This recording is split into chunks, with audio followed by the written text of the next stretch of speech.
Daripada telefon, daripada telegram, semuanya bergerak melalui telefon. Tuan-tuan hari ini boleh hantar SMS melalui udara.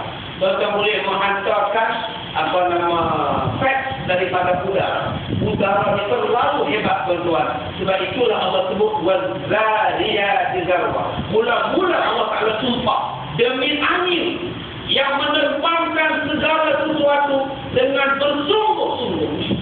Bukan setakat menerbangkan bunga-bungaan, debu-debu bunga untuk menambahkan pokok, menghidupkan tumbuh-tumbuhan dengan angin. Termasuklah juga, tuan-tuan, dia menerbangkan maklumat, menerbangkan duit, menerbangkan orang, menerbangkan kapal terbang, menerbangkan air, menerbangkan kapal di laut.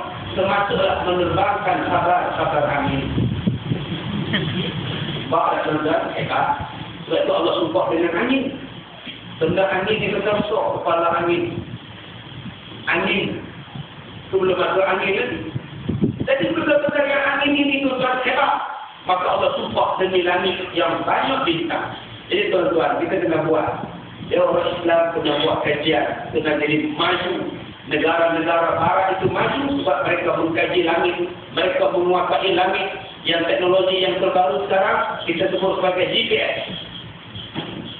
Tuan-tuan, GPS itu tuan-tuan kecil. Tuan-tuan GPS semata-mata kereta kita ada GPS. Handphone kita ada GPS saja. Ada GPS dia tahu kedudukan tuan-tuan. Tekan saja rumah Ustaz Rizal kanan dia main luar komputer. Nampak saya tadi tengah berdiri landing bagus. Dia tekan satu button belum berpadu main tembak rumah Ustaz Rizal. Teknologi langit pun. Ni yang berlaku dah. Sebab tu mereka tak takut dengan negara Islam. Sebab negara Islam tak ada pun. Nak bunuh orang Islam bukan susah. Nak bunuh pemimpin Islam, nak bunuh pejuang-pejuang Islam tidak susah bagi Amerika. Mereka hanya guna handphone. Tekan saja handphone dia naik ke langit setelah Amerika tahu dah. Ini dia pejuang aman. Tekan saja, tengok dia guna handphone, peluru sampai dekat. Ni teknologi itu. Sebab tu bila kita menguasai langit, sebenarnya kita menguasai bumi sebenarnya.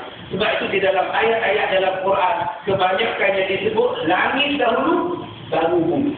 Langit dahulu baru bumi. Sesuatu yang Allah sebut awal-awal maknanya benda besar. Wa aqimus shalah wa atuz zakat. Tak ada disebut wa atuz zakat wa aqimus shalah. Sembahyang besar, zakat besar. Langit itu besar, baru bumi. Jin itu besar, baru manusia. Wa ma